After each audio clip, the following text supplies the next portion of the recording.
चल के कट जात हो।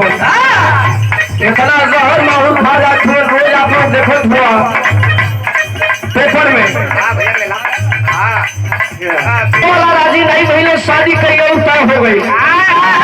लइकवा जान गई कि शादी दूसरे जगह तय हो गई। अभी हो इंतजार करत है एक दिन के जहिया ओकर बारात आवे के रहल। वह भी सुनगुल लग गल बा, सारा तैयारी हो गई, बारात आ गई, सारा रस्म चलत था। वही नहीं हो अपन टाई बेल्ट लगा के पहुंच गई। चलो कोनो जाके बता दे लड़किया के भव आ सके ही टाल हो। ए भैया बड़ी बुराई भई।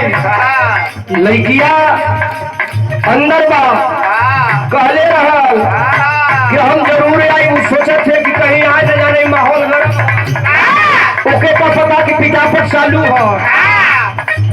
ओके जब संदेशा मिलल कि आ गल हो तो हर पहिल का सबके बजे तो रसगुल्ला मिठाई से सम्मान कई गई है।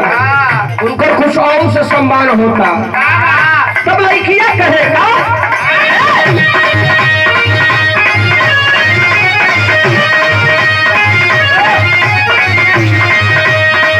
उनको के मरना कैली